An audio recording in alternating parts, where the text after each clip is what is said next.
blood on the hands of the Trump administration? Absolutely. Everybody at the national level, state, local, there's a lot of blood to go around for the lack of response to this disease.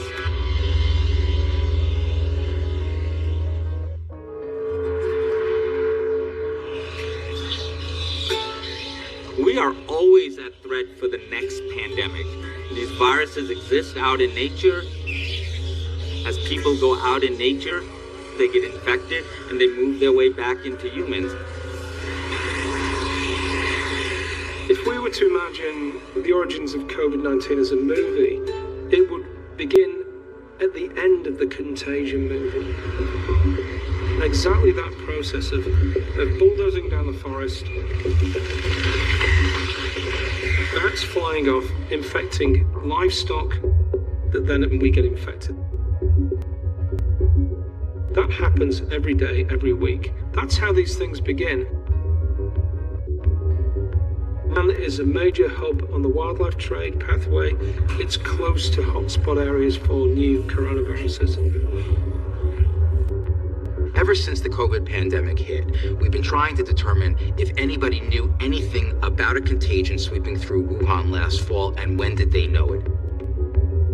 Researchers looked at satellite photos of Wuhan hospitals in October of 2019, and what they show are packed parking lots. All those red dots are cars. And we took those photos and we put them next to October of 2018, mirror images, and you can clearly see in some cases there are 50 to 90% more cars.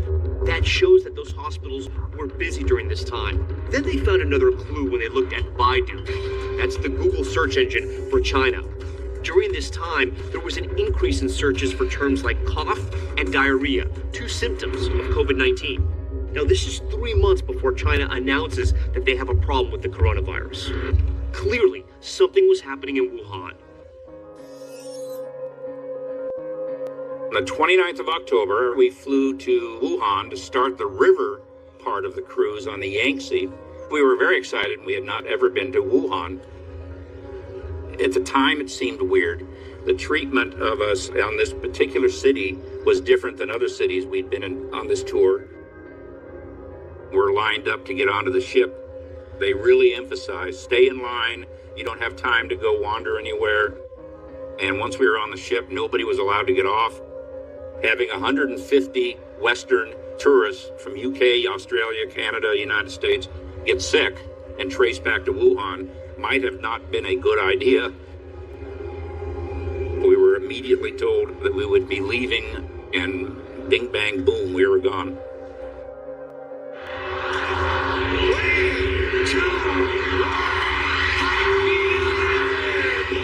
So I was at home with my wife and a couple of friends. We were cooking a dinner and celebrating the New Year's. I was snuggled on the couch with my sons, watching the ball drop in New York.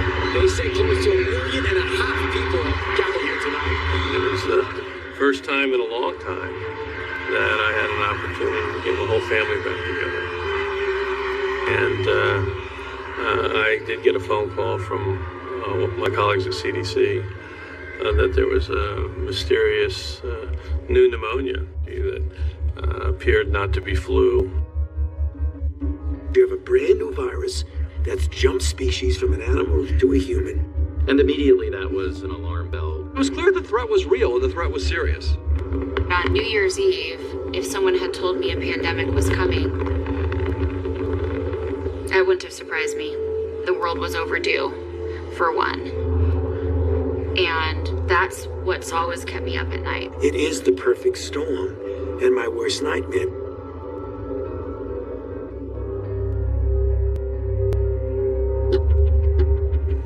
The end of 2019 into 2020, the Trump White House wasn't focused on a global pandemic, but frankly, nobody was in Washington. We do have breaking news tonight. President Trump has just been impeached. First of all, the president had just been impeached. We were going into an impeachment trial. Quite frankly, we were focused on Iran that first week. The stunning sight, millions of Iranians taking to the streets, demanding revenge for the killing of their top military leader. There is a lot going on that is consuming all attention, the president's attention, the Democrats' attention in Congress, the military's attention, beyond a global pandemic. Chinese health authorities are still working to identify the virus behind a pneumonia outbreak in the central city of Wuhan. There were reports of unexplained pneumonia cases in Wuhan, China. There were images emerging of people in hazmat suits spraying down a seafood market. It kind of gave me a bit of a chill. Reading about people being locked into apartment buildings, streets being closed off, entire cities being cordoned, that is a signal of how serious this pathogen was. Happy New Year. Happy New Year. Have a great year. As we ring in the new year, President Trump is in Florida at Mar-a-Lago. When we wrote up our first situation report on January 1st, I had my first meetings to discuss this with the National Security Council on January 2nd. What's not publicly known is that behind the scenes, in the presidential daily brief, there's information being put in telling the president that there's something strange happening in the Wuhan region of China.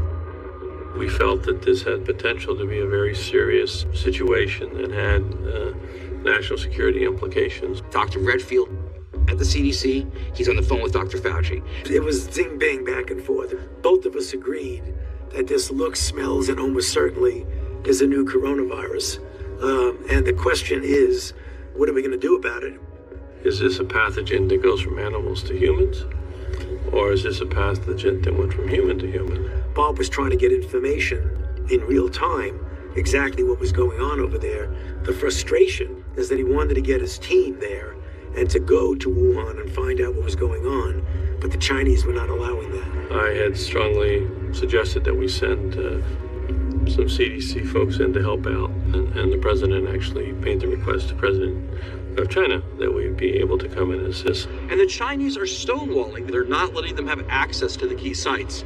We had literally, 20, 30 people ready to go. The fact that they were not allowed to go there in real time and see what was going on was very disconcerting to us. So on January 8th, the CDC issues its first health alert connected to the pandemic. And President Trump heads to Ohio, where he holds this big rally. Make America great again.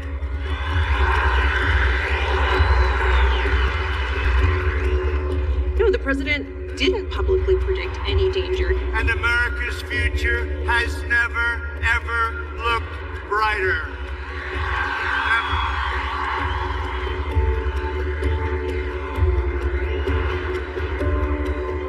In early January, China hasn't released the genome or the genetic map of the virus. You need the genome of the virus to develop tests and drugs and vaccines, and there were significant delays in sharing it with the world.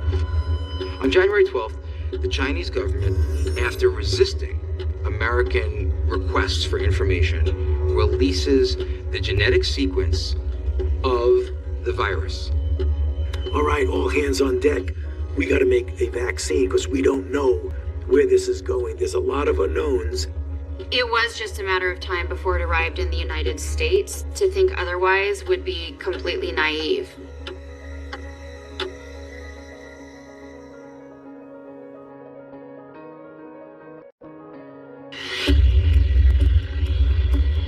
Okay, 180, maintain 5,000, 2,000, local hours cleared hours, and I want picture approach. On January 15th, a man landed at the Seattle airport. He was in his 30s, pre-existing medical problems. He traveled to visit family in Wuhan, China. He took a rideshare car home from the airport, and right away the next day, he started feeling sick. After a few days of feeling poorly at home, he came to one of our clinics. He basically said, I've recently traveled to Wuhan. I've got a cough and a fever, and I'm concerned I might have coronavirus. They contacted the local health officer who recommended testing. They also involved the CDC to run the case through them. At that point, We were not allowed to test at state public health, and local public health departments were not able to test either. So if we wanted a patient tested, we had to first receive approval or clearance from the CDC. We had to make a case that the patient met their very strict criteria. So patient 0, his sample had to be flown overnight to the CDC lab in Atlanta, and he was told to quarantine. He was sent home. It was a big surprise when we got the call. The test was positive. It was January 20th. Patient 0 had been identified, and now officially COVID-19 was on American soil.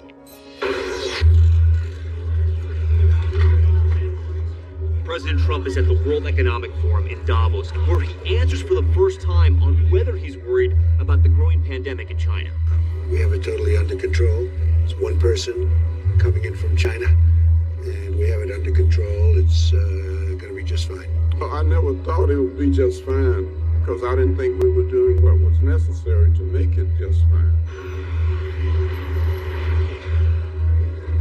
The administration were still saying this was a problem overseas.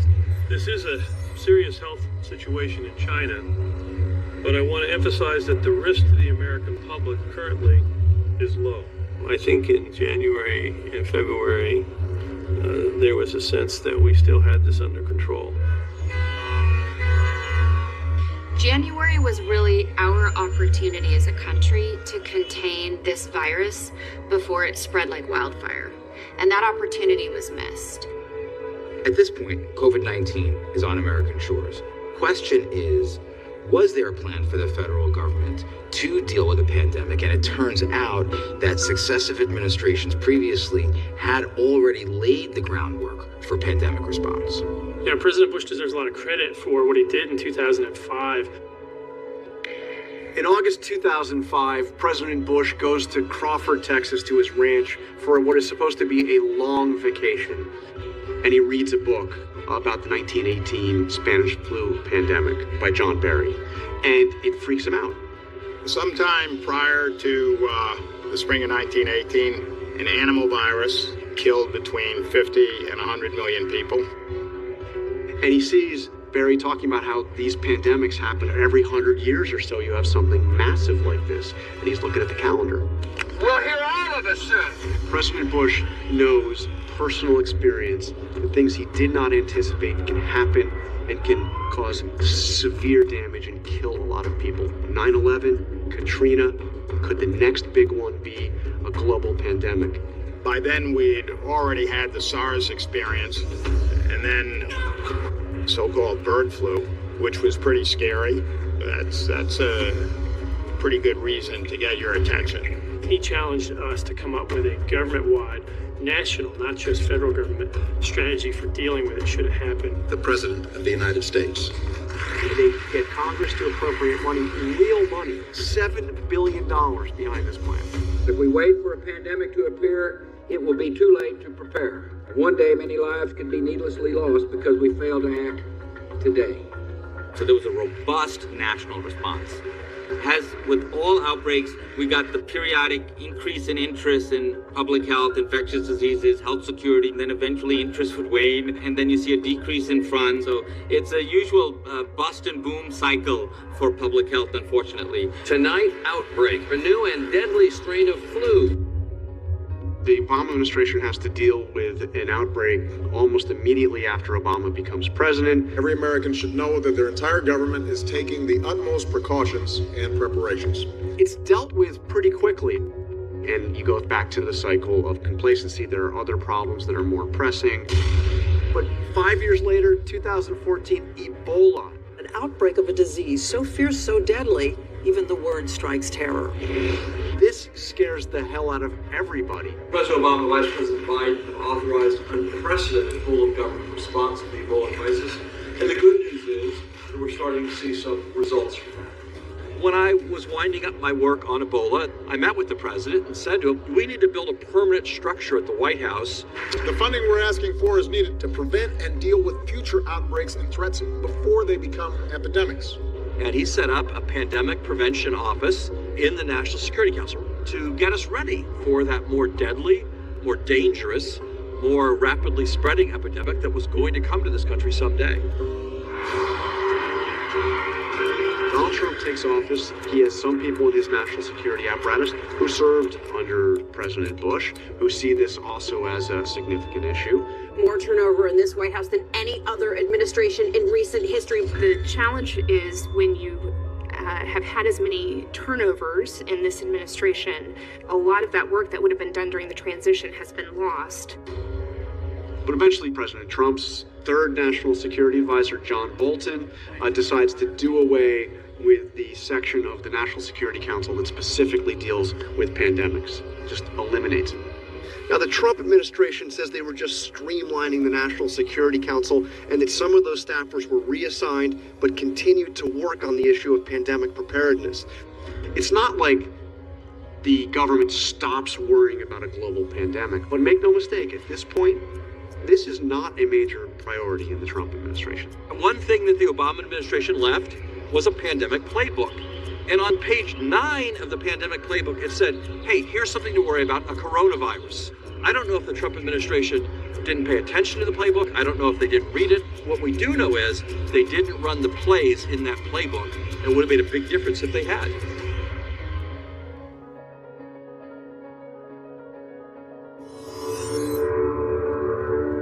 What's eerie about an outbreak, every outbreak I have run, is that in the beginning it's always quiet. In February, the country was going along its way. On February 1st, the Surgeon General even tweeted, "Roses are red, violets are blue. Risk is low for the coronavirus, but it's high for the flu." February 1st, President Trump, he's at Mar-a-Lago. He's playing golf. He's hosting a Super Bowl party. The first thing he does in February is that he bans travel to and from China. The U.S. is closing the door to slow the spread of novel coronavirus. And he then goes on to basically brag about it on Fox News. Coronavirus, how concerned are you? Well, we pretty much shut it down coming in from China. It was a good idea to do travel restrictions from China because it was clear that that's the source that was seeding us. The truth is that travel ban was probably already too late when it was put into place. And the world didn't know it, but the virus had already jumped continents because of that commerce very early on. As February develops, the president proceeds to downplay the virus. You know, a lot of people think that goes away in April with the heat. But behind the scenes, a group of people, current and former senior federal government officials, top doctors, are engaged in a series of email chains called Red Dawn. I had seen the movie, yes, a pretty good, cheesy 1980s classic. Our group has been referred to as the Wolverines. You know, I guess we're the group in the movie that saved the United States. These signs were out there pretty early, and the surprise to us was that folks weren't learning this out of the official channels that should have been broadcasting that information. On my email, some Pentagon officials had essentially written off this pandemic as a bad flu. And so this was my somewhat tongue-in-cheek response to that. And I described Napoleon's retreat from Moscow, just a little stroll gone bad, Pompeii, a bit of a dust storm, and Wuhan, just a bad flu season. The Red Dawn group ultimately becomes fixated on a cruise ship in the Far East, the Diamond Princess, because of an outbreak of the coronavirus on board. Today, 70 new cases of the virus have been confirmed on board the ship. Reading from the Red Dawn email chain, which Dr. Carter Metcher noted, the case count aboard that cruise ship is now up to 136. This is unbelievable. We're so far behind the curve. So the Diamond Princess was one red flag amongst a sea of red flags at that point of what we should have been doing as Americans to be prepared. As you know, in those early days, we still had not ramped up testing in the United States.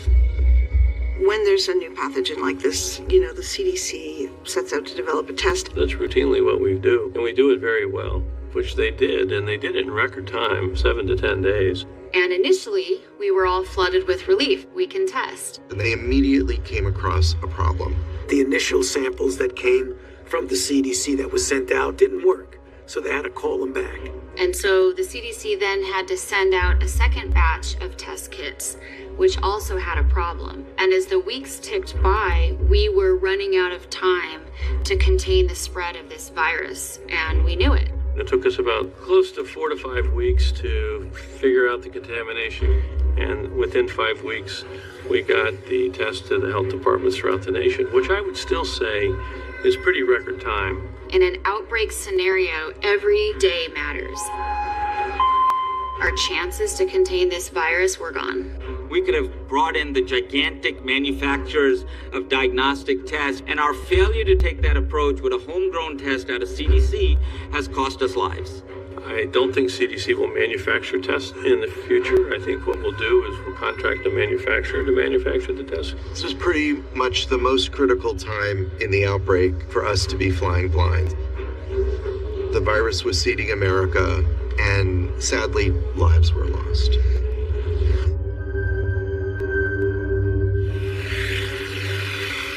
On Valentine's Day weekend, I was part of a number of square dancing events where I and many others contracted COVID-19.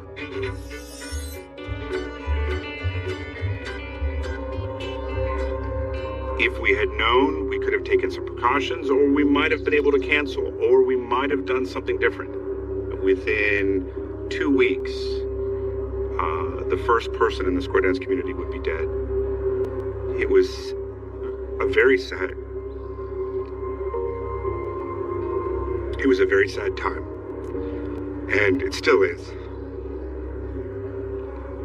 Because these people were good people. And they were my friends. And they were taken from us. By the middle of February, the federal government was only processing about 100 COVID-19 tests a day. Meanwhile, alarm bells are ringing all around the world. So far, 454 cruise passengers have been infected. And then as February developed, President Trump held a series of campaign rallies. I think it's going to work out fine. I think when we get into April and the warmer weather, that has a very negative effect on that. Near the end of February, some of the testing becomes more available. The CDC began to ship out the new version of the test. In Kirkland, Washington, Dr. Francis Rito decides he's going to randomly test 2 of his patients.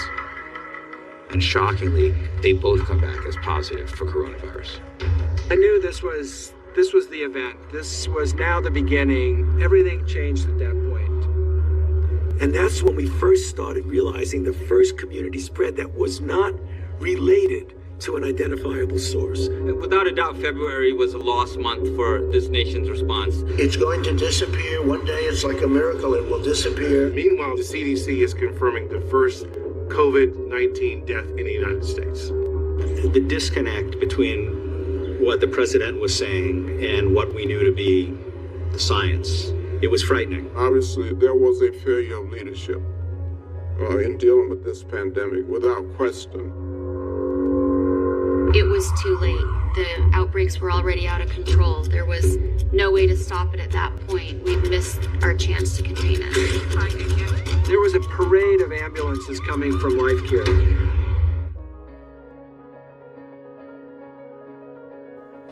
Tonight, coronavirus spreading in the U.S. The death toll now rising. This disease is running rampage through this facility. A state of emergency issued in Washington state. March is the month that we will never forget. That's when the pandemic really hit our shores and things started to explode.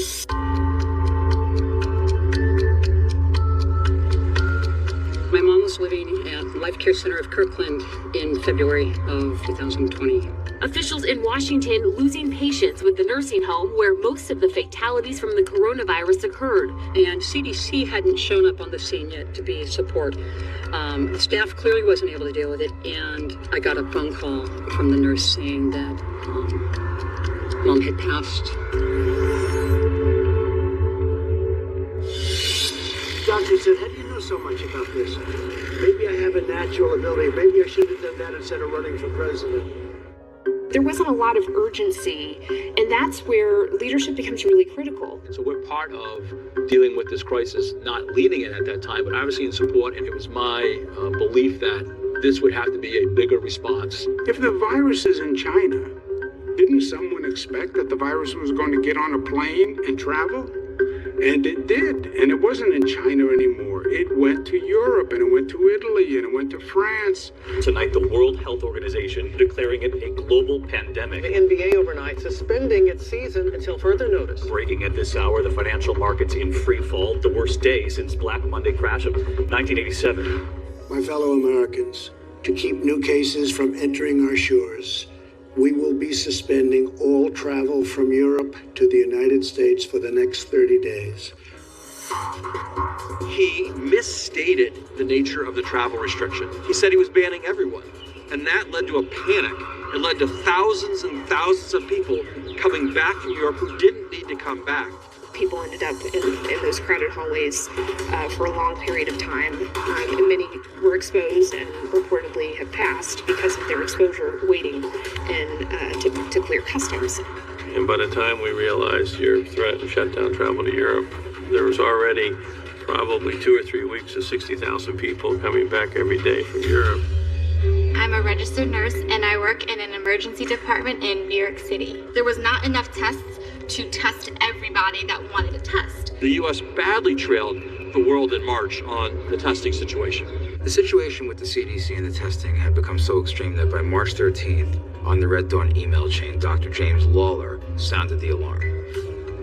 How are you supposed to know when you have community transmission when they haven't been able to provide a diagnostic assay that can be used widely and at high volume? We were talking to everybody that we could find to communicate why we were concerned and what we thought we needed to be doing as a nation. We always knew that there were a lot more cases out there than we were diagnosing. 23% of people in New York City have antibodies. So a quarter of New York City was infected with this virus. It was inevitable that this novel coronavirus would show up in New York City. What they didn't expect was that it would be transmitted silently in the population, and then they had no tests. Anybody that needs a test gets a test. They're there. They have the tests. And the tests are beautiful. It's not true, because tests are physical objects. We can count them. We didn't have enough. When the pandemic first began, I chose not to stay home because my bills still had to be paid, and I'm a grocery worker, and that's what I do. What was needed was a way to make essential work safer. Estimates are that something like 40% of the workforce continued working. Essential workers were at the end of that long line. Everybody want to know, hey, how can I get tested? Where can I get tested? March 12th, I get put in charge of testing. It had been decided at some point in time, not in this administration, that test supplies were not going to be part of the stockpile. So when I looked to see what was there was nothing there. There was no game plan. There was nothing. Thank you very much, everyone. Thank you. To unleash the full power of the federal government in this effort today, I am officially declaring a national emergency. Across America, almost 22,000 schools shuttered, forcing 15 million kids to stay home. Major areas of American life shutting down to stop the spreading coronavirus. There's images of healthcare workers in other countries that are fighting this virus wearing full-on hazmat bunny suits. Meanwhile, here, we are wearing garbage bags and week-old N95s. I did not feel protected. I did not feel safe. We need those masks, those gowns, gloves, and we need them now. One of the things that people don't realize is that the manufacturer of personal protection equipment, or PPE, the majority of that production is offshore, not in the United States. So we're going to put out an executive order today. New York State on pause. The Defense Production Act, or DPA, allows the federal government to order manufacturers to produce the supplies needed. And the calls are growing louder by the day for President Trump to invoke this act. But he was really hesitant to do it. He's used it 600 times as president. When there's something he wants to do, he's willing to use that power. And whatever the states can get, they should be getting. I say we're sort of a backup for the states. And some of the states are doing really well, and some don't do as well. The president's position was the states were in charge. States, the governors, the governors, the governors. You know, I'm calling China to buy PPE. Every governor is calling China to buy masks. Right? It made no sense. What do we need? PPE! What do we need? Nurses were getting put on ventilators. We were dying. And what angers me the most, I think, is that these deaths were 100% preventable. FEMA says we're sending 400 ventilators. Really? What am I going to do with 400 ventilators when I need 30,000? You pick the 26,000 people who are going to die because you only sent 400 ventilators. Where's the PPEs? Where are they? President said it's a war. It is a war. Well, then act like it's a war. Typically, the world production of ventilators is about 30,000 ventilators a year, which sounds like a lot, but when you're in a pandemic, and every country in the world is looking for PPE and ventilators, it doesn't last too long. So you have 50 states competing to buy the same item. It's like being on eBay with 50 other states bidding on a ventilator. It should not have been left to each state to figure out what to do. We're all connected. I mean, honestly, this is one nation. We need one response. The U.S. now has more cases of coronavirus than anywhere in the world. In New York, cases soaring, hospitalizations doubling every 4 days. This packed emergency room at a hospital in New York City, and doctors describing New York hospitals as a war zone. I had maybe 12, 13 patients, and they were all super critical. They were all dying. And our numbers started to dwindle because nurses started to get sick. Because again, lack of PPE. This is something that has been talked about and warned about and studied and anticipated by experts in Republican and Democratic administrations for years. Okay, thank you very much. Moments ago, I directed Secretary Azar and Acting Secretary Wolf to use any and all available authority under the Defense Production Act. Ultimately, he did end up invoking it and forcing some companies to help in this process of making ventilator parts. But at that point, the damage was done. A lot of critics said these ventilators had been needed, and a lot of companies were already, frankly, making them. They didn't need the act to tell them to do it. And President Trump didn't invoke the DPA for PPE. That was needed the most. And he still hasn't invoked the DPA for that, and it's left essential workers to deal with it themselves. We're not even at the peak yet. The death toll just keeps rising and rising.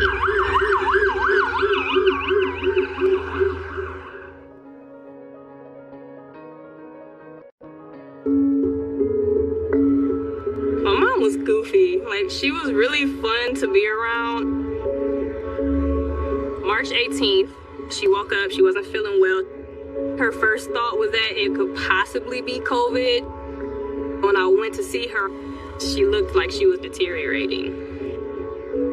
I spoke with her doctor, and he just pretty much just flat out like, you know, this isn't gonna turn out well.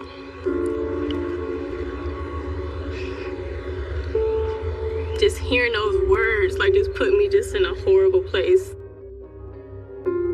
She was 63, and she was healthy. She was healthy.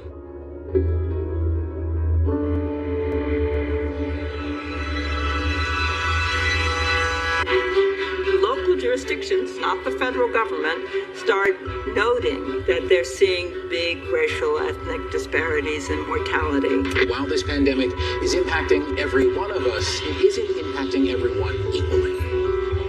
The headlines about the disparities were beginning at the end of March. Among Chicagoans with COVID-19, more than half are African Americans. 70% of all the deaths in Louisiana are of African Americans. 80% of Washingtonians who have died from this disease are African American. Thank you very much. It's showing up very strongly in our data on the African American community, and we're doing everything in our power to address this challenge. It's a tremendous challenge. It's terrible. It should not have been surprising. Historically, we do know that minority populations, low-income populations are at increased risk for exposure during a pandemic. We saw it with Hurricane Katrina. We saw it with H1N1. We published it in 2009. and targeted, tailored interventions to reach the most vulnerable. You don't stigmatize these populations. You enable them to follow the recommendations of staying home. My administration is closely monitoring the data on the virus's impact on our cherished African American communities. The president said he was concerned about this. His task force said they were concerned about this. But I can never get the sense that there was any significant action plan. Well, the whole thing, from the federal point of view, has been failure to take responsibility. We put out a civil rights bulletin to make sure that the resources that we delivered to those impacted by COVID-19 was done in a fair way. I think we're pretty proactive. The role of the federal government in this pandemic is very, very clear. It's missing leadership that mirrors the diversity of the United States population. When you see that, then we probably see different outcomes. I don't think we've made enough progress in dealing with disparities in health. In order for African Americans, Hispanics, and Native Americans to respond to any kind of challenge to their health, like a pandemic, Those deaths could have been prevented. And that's the most troubling part. President Trump just moments ago saying it is time for the next front in this war. It is time to open up America again. April 16th. Dr. Fauci stand in the White House briefing room and say, here's the plan for reopening. You go into phase one. If you get no rebound, then you go to phase two. If you have no rebound, you go into phase three. The next day, the president's tweeting people to ignore his own experts' plan. Are you more concerned about the economy? It should be the people first, at all costs. African Americans are a core part of the essential workforce. I think if the data show that high-income whites were contracting the virus at a higher rate, we'll be looking at a different response from government officials across the country. The reopening, from a health perspective, it was reckless. problems of leadership can be very dangerous because it affects how everybody else responds. So with the masks, I'm choosing not to do it. And I'm not doing it because I woke up in a free country. President Trump's announcement that he wasn't going to wear one, I think we're still suffering from that. It's all about freedom. What you see by the end of April is complete chaos. As coronavirus cases in the U.S. approach 1 million, more states rolling out plans to open up. When you mix science and politics, you get politics. You're going to get deaths that could have been avoided.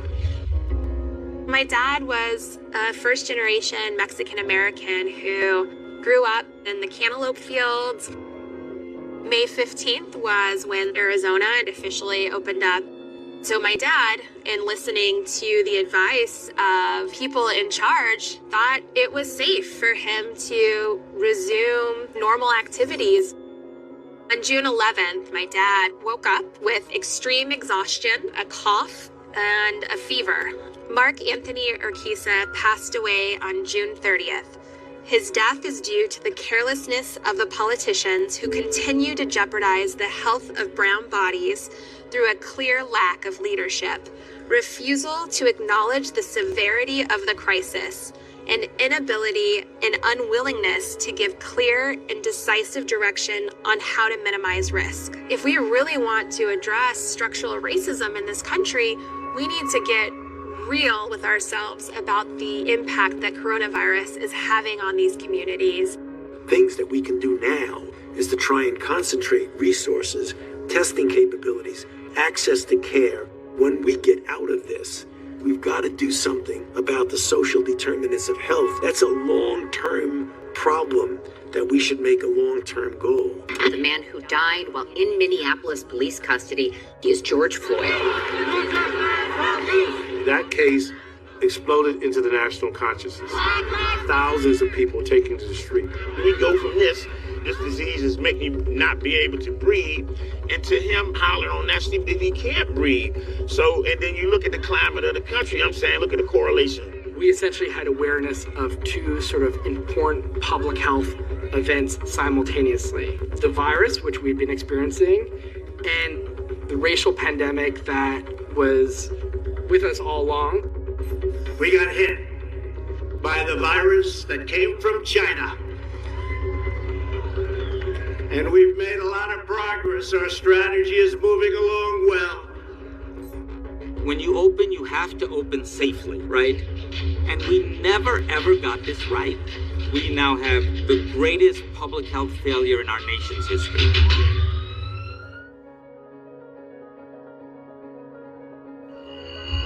"99 days after the CDC made its mask recommendation, President Trump wearing a mask in public for the first time. Florida now has more new cases of coronavirus daily than most countries in the world. There is a very heated debate underway across this country about schools. Deaths from the virus now climbing in 27 states as nearly half the country either pauses or reverses reopening. July is only half over, but it's already been the worst month for coronavirus cases in the U.S. The story this summer is February and March in the Northeast has become July and August in the Sun Belt, in particular in Florida, in Georgia, in Arizona. We have made missteps. People are dead because of those missteps. We were late to the game. The virus had taken hold in the country. There was a lot of lost time. It's a very challenging thing, the missed opportunities that ultimately led to the deaths. We've just experienced a systemic failure. We really need to figure out how to prevent this from ever happening again. In order for every American to participate in the solution, they have to first understand the reality of the threat that we're facing. Even if we can't seem to get it right in Washington, I would love to see the American citizens come together and say, we're going to fight this. We're going to be united in how we approach this disease. The current state of affairs is not our destiny. We can get this disease under control using strategies that have been used all over the world successfully. So message number one, mask on, okay? Anytime you're out in public, wear this thing. It may take sacrifice, but now is the time for sacrifice. The biggest challenge we face is leadership. The way you tackle a pandemic is by listening to your public health leaders. We're seeing the opposite of that. Receiving mixed messages from different elected officials is confusing. It's been a roller coaster, really. In some ways, we're going through the cycles of grief continuously. If we don't get this under control, we're just going to continue to see these surges and hopscotching across the U.S.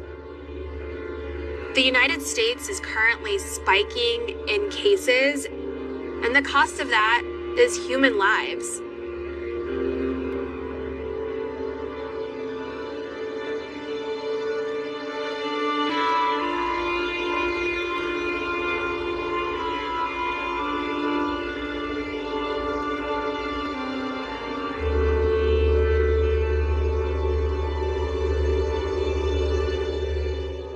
I want people to enjoy what I do and understand what I'm doing is for their enjoyment.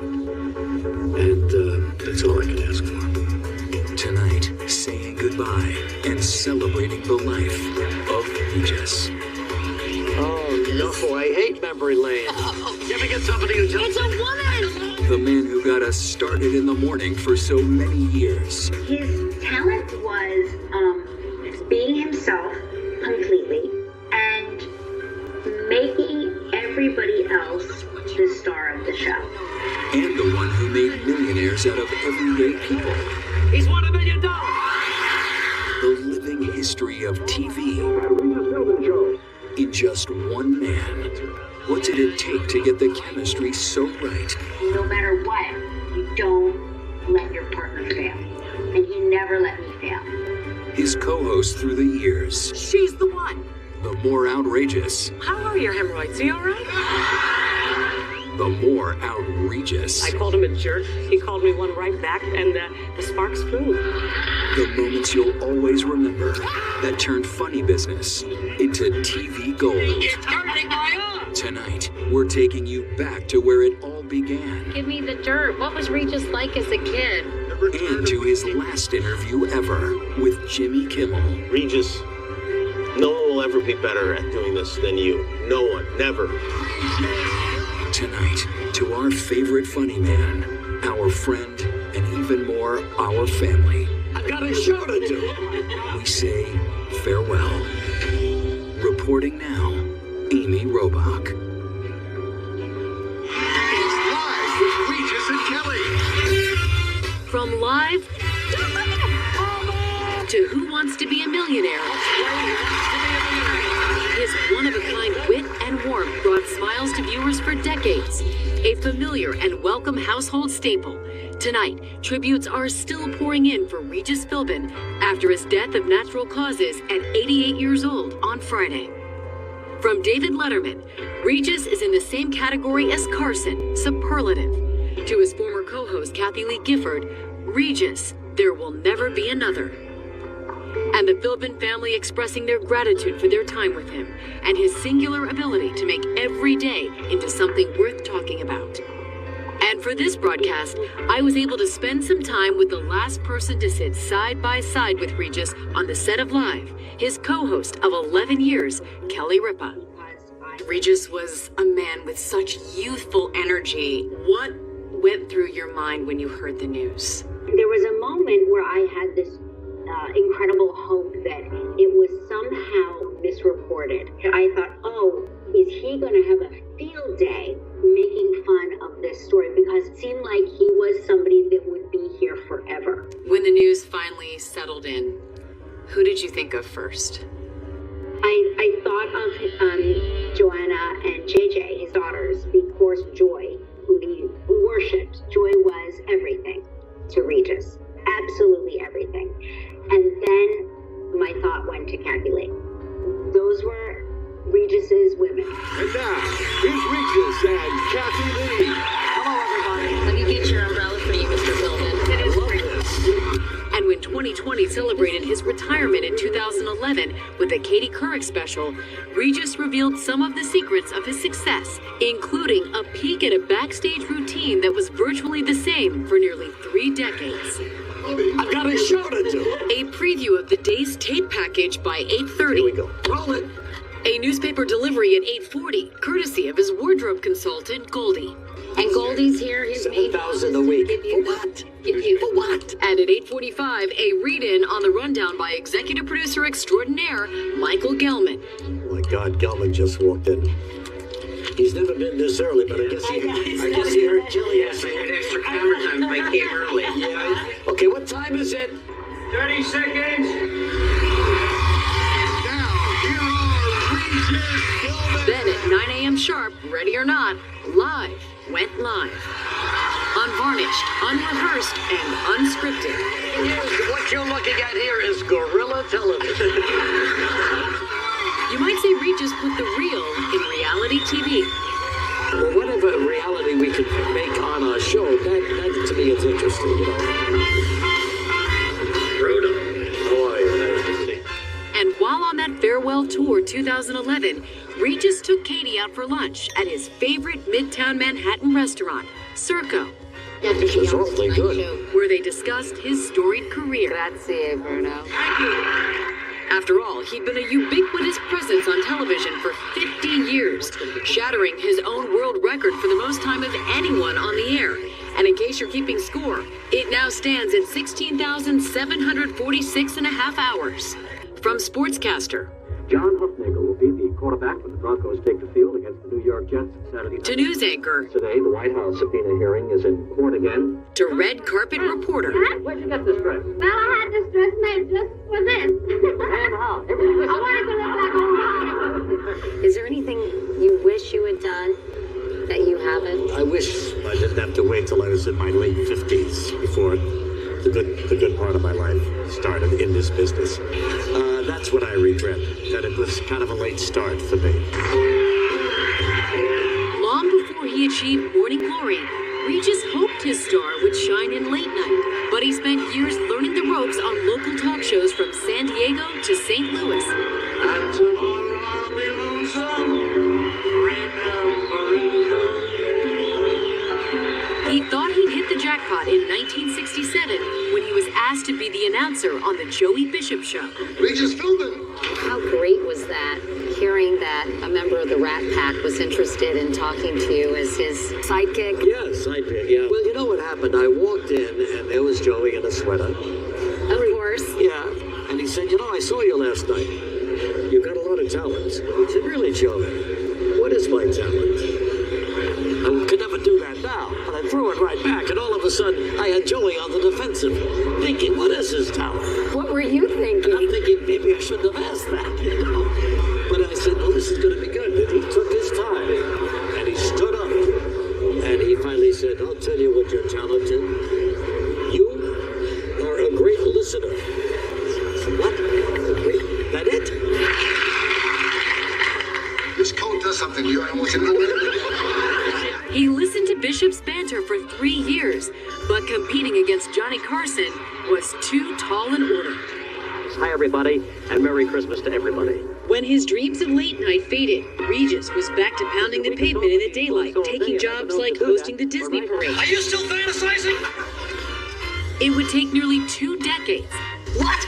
A change of coasts. Now you're talking. And a series of co-hosts before just the right chemistry made Regis Philbin a reliable fixture on morning television. Got great legs, Reg. I agree. And once they meshed, it was magic. I think you could stay another year. And you know you've arrived when you're getting the Saturday Night Live treatment. The wife had me put the tux on, the shoes, and the cummerbund. I don't mind saying I look great. But Regis's accidental star wouldn't just rise and shine in the morning. In 1999, he hit primetime prominence as host of the ABC juggernaut game show, Who Wants to Be a Millionaire? He just won a million. When you watched him throughout the years, he made it all seem so effortless, and doing what he did is actually really hard work. What was his talent? His talent was being himself completely and making everybody else the star of the show. That was his talent. And I think it was his genuine love and appreciation of people. He really was a people person. Next, the chemistry and the co-hosts. Who got his goat and got the ratings. I called him a jerk the first week we worked together, and he called me one right back, and the sparks flew. For years, my kids thought that I was Regis's receptionist. They thought that I was his assistant.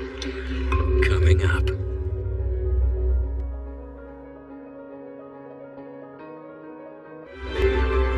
Once again, Amy Robach.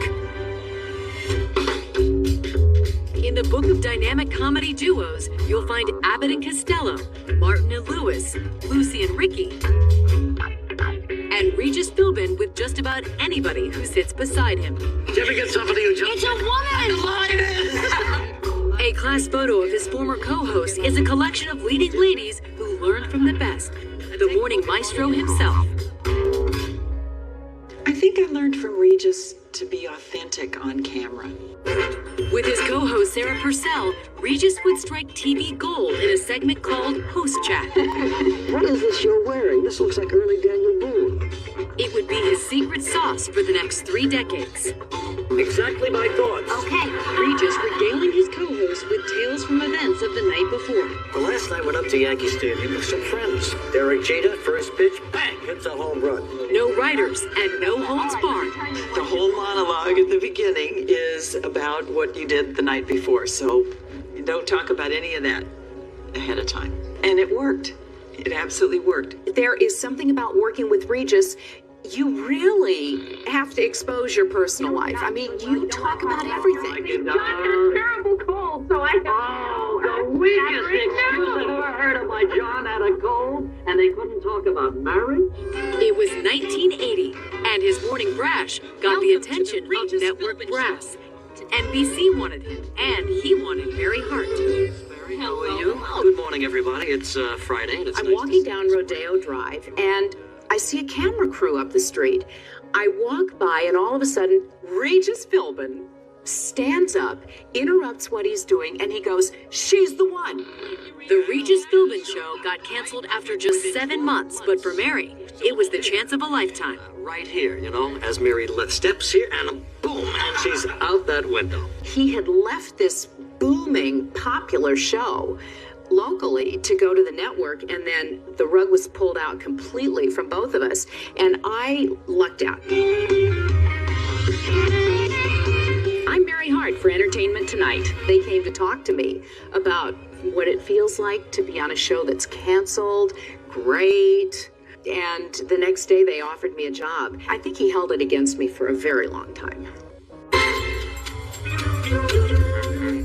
Regis moved back to local TV, this time in the Big Apple, trying to find the next big break. Thank you very much. He worked with Cindy Garvey and then Ann Abernathy. But in 1985, the maestro met his match. The result? TV dynamite. Here comes Kathy Lou Johnson. I put on my sneakers and did the run because I was still doing Good Morning America at the time, and came in all breathless. And is this the way it's going to be every morning? I called him a jerk the first week we worked together, and he called me one right back, pretty much. And the sparks flew. Even New York City couldn't contain the fire. On September 5th, 1988, Regis would go national once again, and this time, the shtick would stick. By the way, I haven't asked you in a while. How are your hemorrhoids? Are you all right? I think in a weird way, if you hate reality television today, you sort of have to blame Reg and myself for that, because we were the first ones that I know of that ever got paid to talk about their lives for a living. You've been wanting to do this for 13 years, haven't you? This is as close as you're going to ever get, believe me when I tell you. It seems so real that people actually thought Regis and Kathy Lee were married. If she don't, she my woman. Even now, after 11 years of not being with him anymore professionally, Regis will announce his presence as he's coming through the door. That's right, Regis is here. That's right, the king, Regis. Yes, and look who's here. She won't leave me alone. People very often called me Kathy Lee because we happened to resemble each other. And people would see him with a redhead and think it was, of course, Kathy Lee. Yesterday we had one of our many crises. Oh, you mean because we were not speaking? And we... The most frequent substitute co-host from 1975 on was Joy Philbin, who shared a lot more than a stage with Regis. Women have asked me if I have had to deal with any jealousies, because after all, he does spend a lot of time with very beautiful, very smart women. We have been married so long that those worries have sort of dissipated. No funny business with his co-host, but Regis still managed to create a whole lot of funny. Oh my gosh. One of my favorites was we were the first ones to put on those sumo wrestling outfits. And I screamed. Where does the tweet come? I mean, the distance. The distance? Yeah. I don't know what that means. You know, the space. Space bar! Regis's last live co-host was Kelly Ripa, who landed the role when she was a soap star, working across the street from the live set. You get your first job hosting in television, sitting next to Regis Philbin. What did you learn from Regis over the years? I think my biggest takeaway from the 11 years that I shared with him was that you have to be yourself. You cannot be one person on camera and a different person once the audience is gone. You have to be who you are, and no matter what, you don't let your partner fail. And he never let me fail. You had 2 of your 3 children while you were on the show sitting next to Regis. This amazing footage of Regis babysitting your kids. When you watch that footage back, what goes through your mind? I got particularly emotional when we saw those clips. There was a moment where Regis is brushing Lola's teeth and she's staring at him.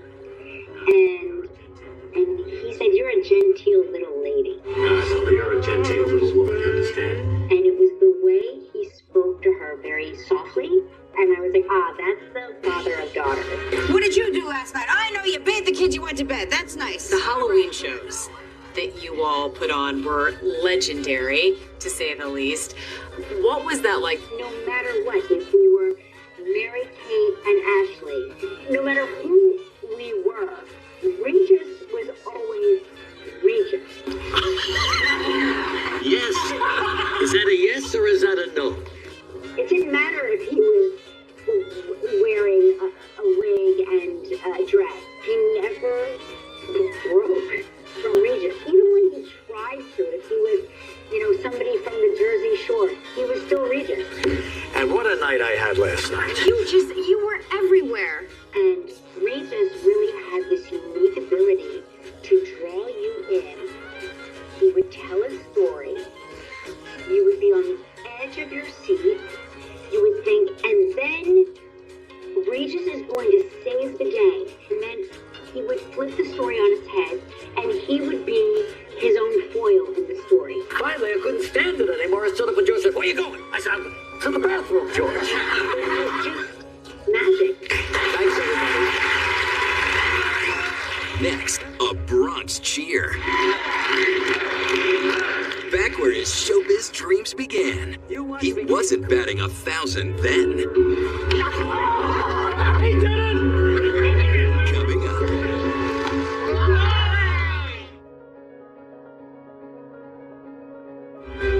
We continue with Regis Philbin, the Morning Maestro.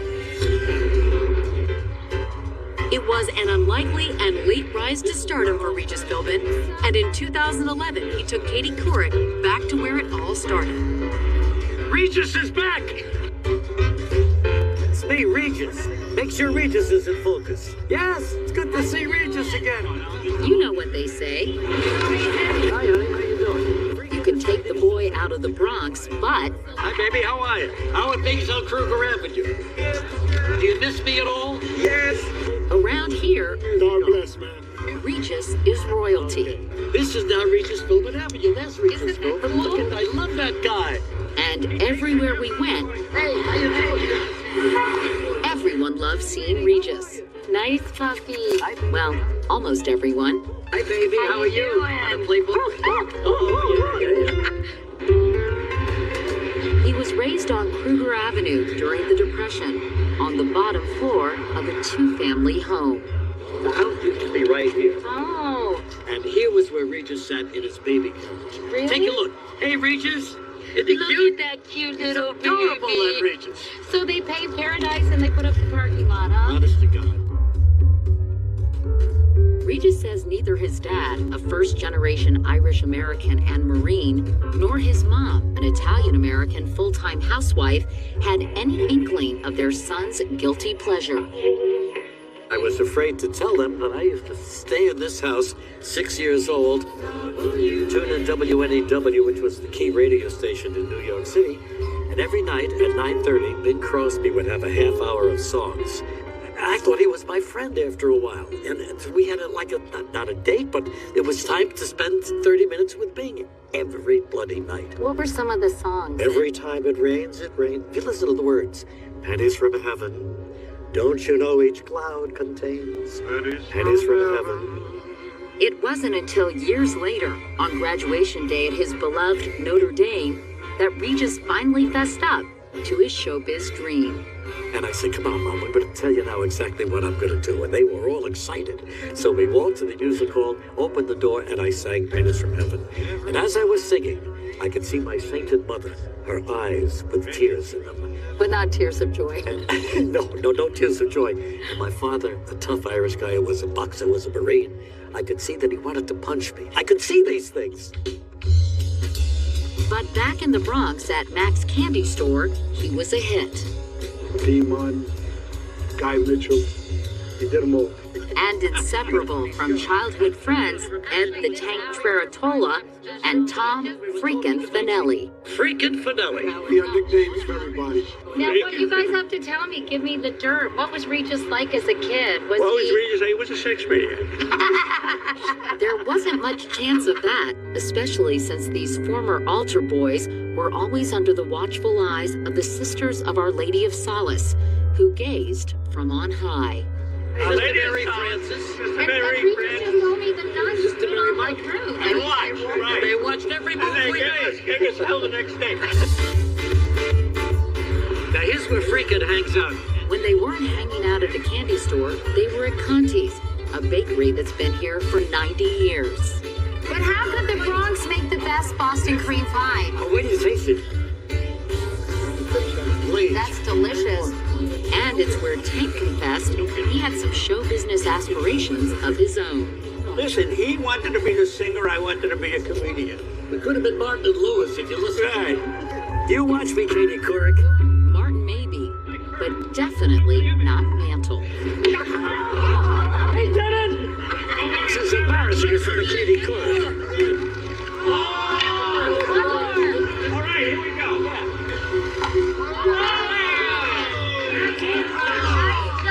That's it for you, Katie. So now you're ahead. Yeah, you bet. He then headed to his alma mater, Cardinal Hayes High School. I think it had a great influence on me. And not only was it religious, but it was very disciplinarian as well. And while he may have minded his P's and Q's, Regis admits he wasn't pulling A's and B's. Well, I was not a great student. I really wasn't. Average? Yeah, average, just average, but I wanted to be Bing Crosby. Look at this over here. And despite his passion for singing, he told us he never once graced the Cardinal Hayes stage, which ironically was named in his honor last year. Don't tell me I don't think about it, and I've been in that auditorium a few times now, and I've told the father here what it was like for me to go in there, and they would have their own reviews and their plays and musical things, and here I was dying to, but I just thought, what is my talent? What, you just didn't have enough self-confidence? When I go, exactly. I'd love this to is the way see it it. looked like when I was a student. Go ahead, Bill.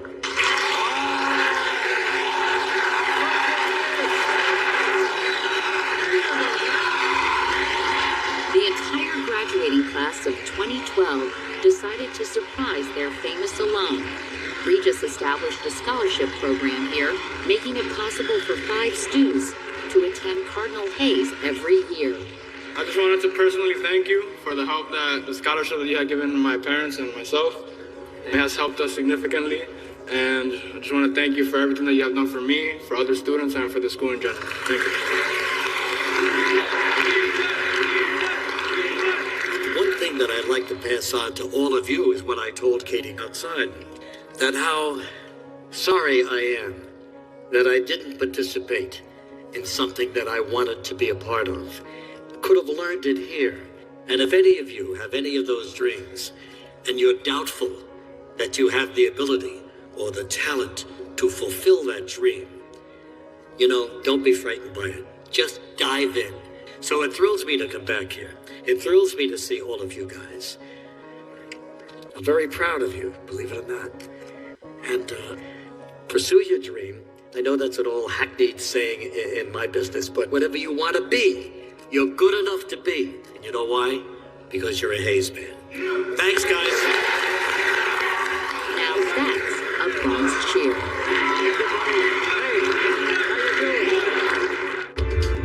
Next. The next clip I've put in the category of get it while you can. Uh-oh. We're going to the screening room. No, you kiss me over here. The stories behind some of his favorite TV memories and yours. Next! When we return.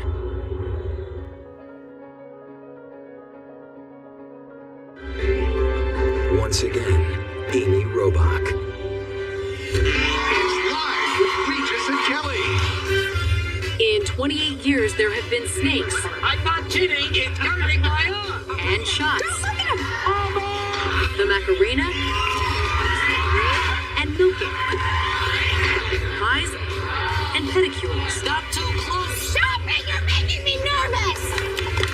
With thousands exclusive hours of merriment and just plain mayhem. I just want to see. Selecting some favorite moments is no easy task. Isn't this nice? But with a little popcorn, Katie Couric was up for the challenge. Do I see popcorn? Yep, popcorn. Uh-huh. We're going to take a little trip down memory lane here, Regis. No, I hate memory lane. No. We put together some clips from, I think, some of your favorite moments. Okay.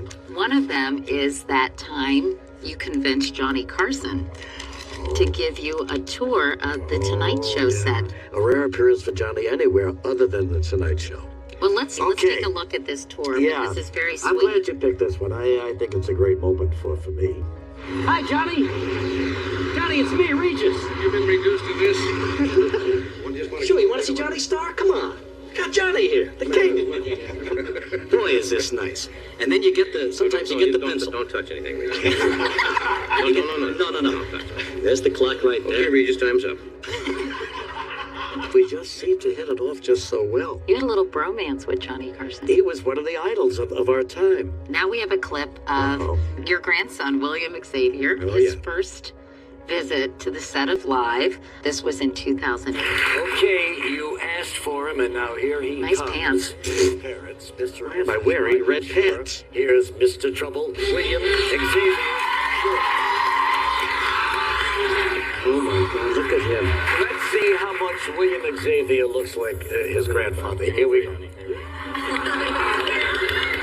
Most grandparents have their little brag book with their photos of their grandkids, and you get to tell millions of people about your grandkid. I don't want to make a pest out of myself. I think people feel like you're a member of their family, don't you think? I hope so. That's what the show really is all about. Now, this was your first show after you'd gotten triple bypass surgery. Yes. And Dave came on. It was very funny. Look, Regis, don't be a hero. If you need to lie down, Kelly and I, we can finish up here. This is good. A couple of heart patients. This isn't a TV show. This is a recovery room, ladies and gentlemen. As long as I've known Regis, he's always said yes. He's always been a friend. He's always helped when we needed him. He's always gone above and beyond. And I've always felt like the balance was completely out of whack.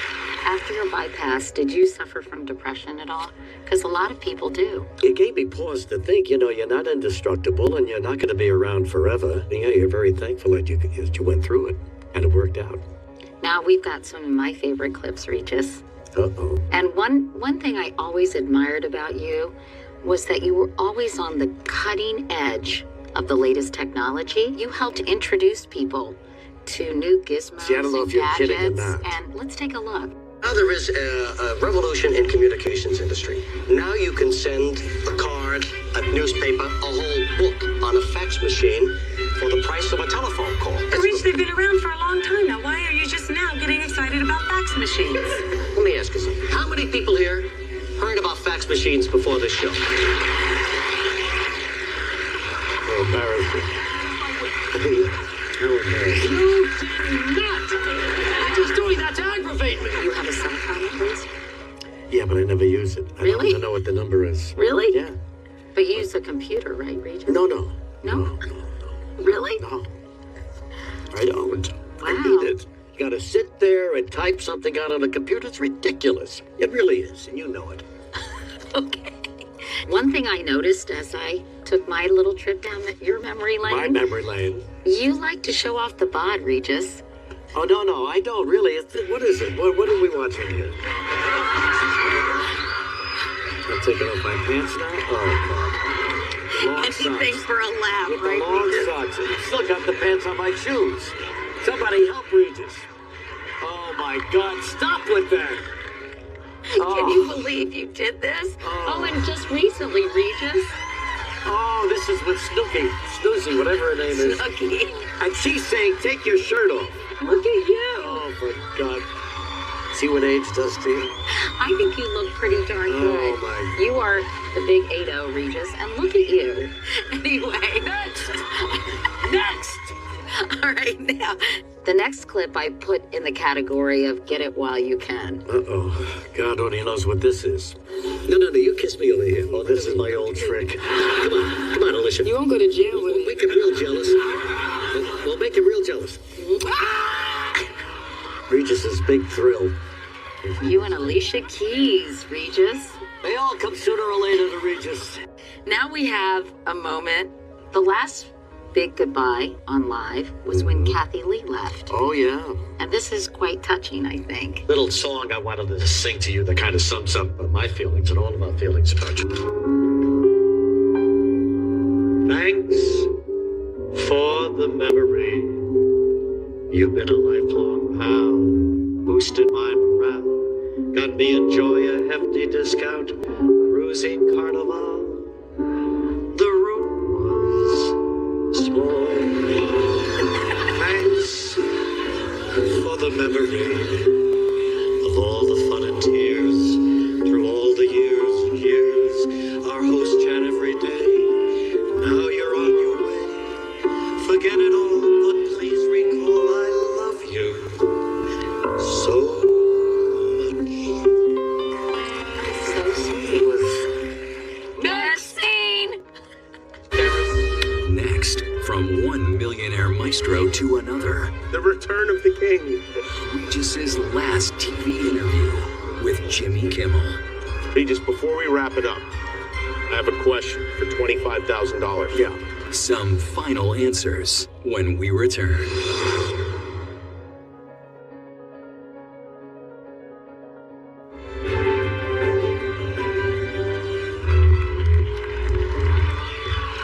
When Regis Philbin became the host of the first U.S. game show with $1 million top prize, his presence helped launch a phenomenon. He just won a million.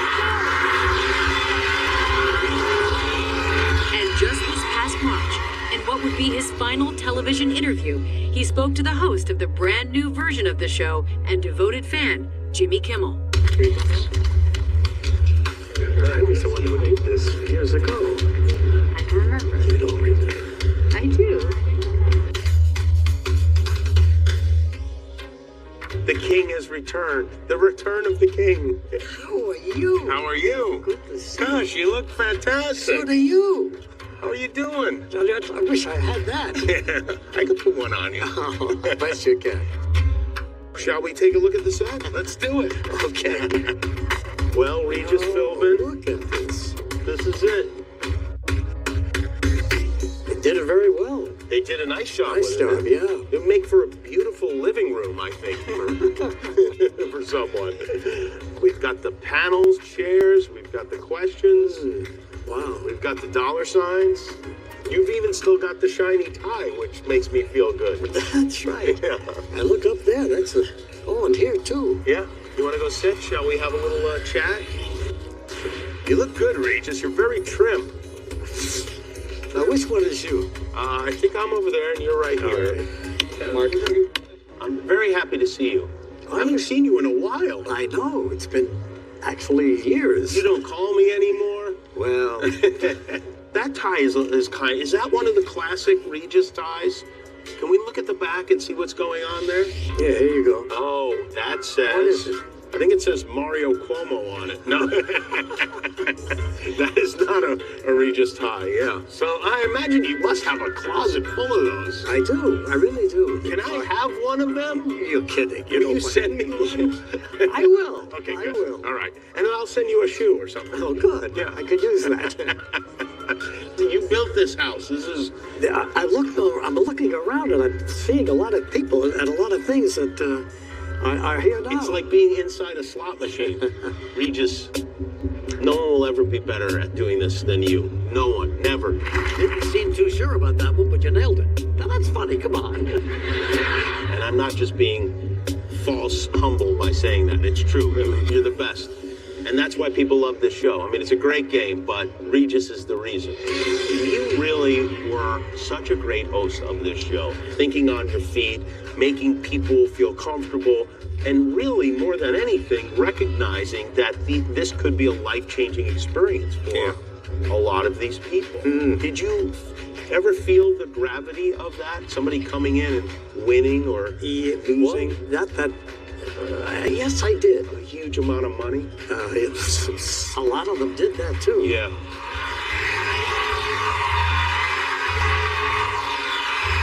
This is 21 years ago. Right, that's a long time ago. I loved doing the show. Final answer? Final answer? Is that your final answer? When you're at a restaurant, or they ask you if that's your final answer when you order something? Once in a while. Yeah. But that's gotten older. You know, nobody says that anymore. People don't say it anymore. We love you, Regis. You're a great guy.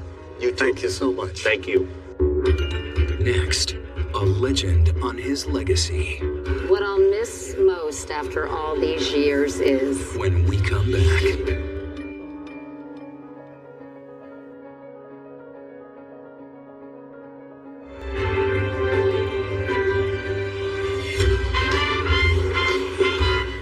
In 2011, on the day before Regis's last morning co-hosting live, Katie Couric gave the preeminent TV host a little pop quiz. So, Regis, the personnel department at the network asked me to conduct your exit interview. So let's get started, shall we? Exit interview, okay. To what extent do you agree or disagree with each of the following? 1, I had a clear understanding of my roles and responsibilities. I agree with that. I have the opportunity to enhance my job skills. Well, of course, after 28 years, I think I did it a little better than before. Finish these sentences.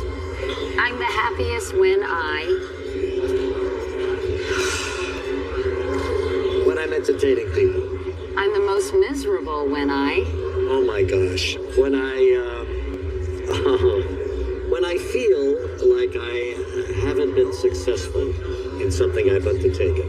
I really feel badly about it. What worries me the most is maybe having spent too much time working and not enough time enjoying life. I hope to be remembered most for 17,000 hours in front of a television camera? Is that enough for you? That works. The definition of maestro is a master of an art. And Regis Philbin made his unique brand of television an art form all its own. It's just the thought of you. Tell me what you think Regis's legacy will be. It's hard. It's hard to measure Regis's legacy because I still think of him as still here. I think that Regis's legacy is his contribution to humanity in terms of it's just okay to be yourself. And also, I think his love of people will also be his legacy. He just loved people, and he just wanted to be a part of it. He wanted to be a part of something, and he never let any of it go to his head. So I guess his ultimate legacy is his.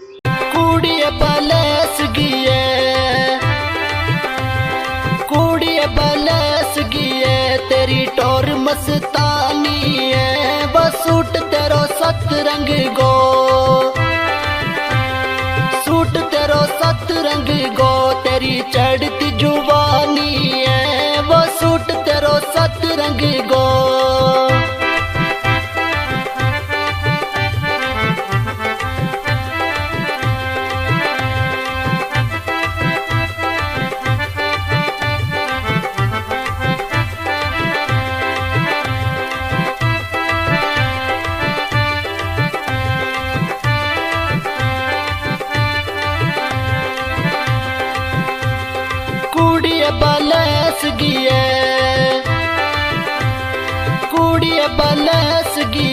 तेरी बायां विच बंग सोबे वो अखां विच सुरमो तेरे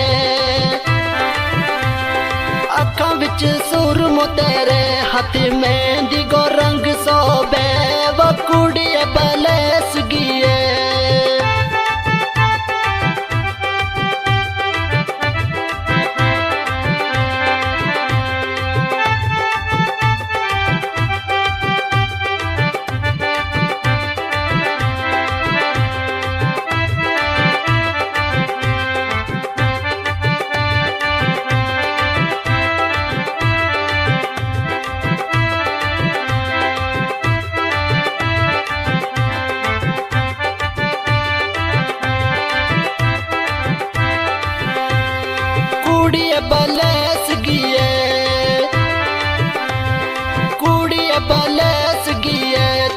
गल विच door Soni लौंग तेरो दूर चमके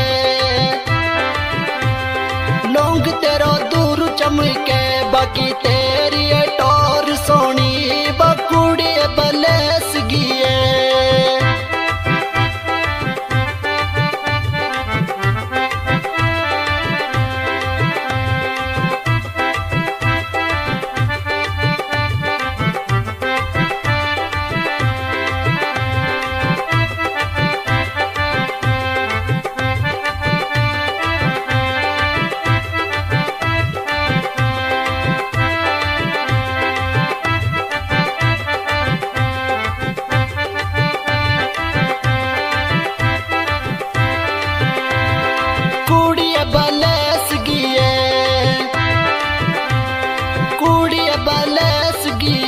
तेरी बोल गो के कहनो वो बोल तेरा सुन सुनेंगे बोल तेरा सुन सुनेंगे कड़ी पल तिना देखता रहनो वे कुड़ी बलेस गिए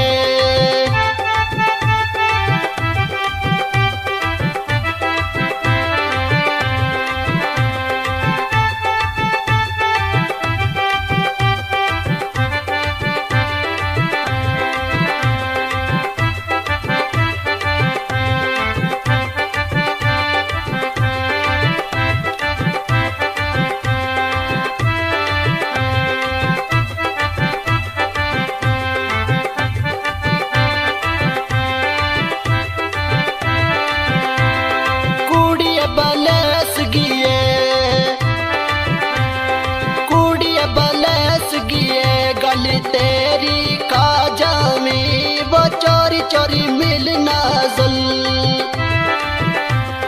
चोरी चोरी मिल नाजल मत सामने आ जावे वो कुड़ी बलेस गिए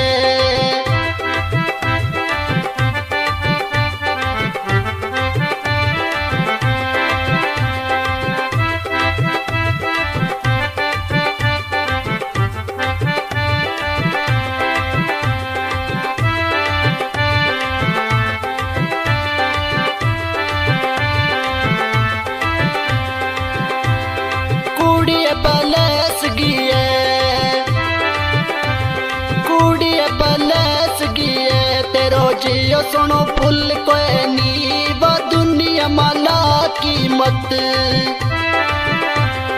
दुनिया माला कीमत तेरो किते भी मुल कोई नी वो कुड़ी बलेस गिए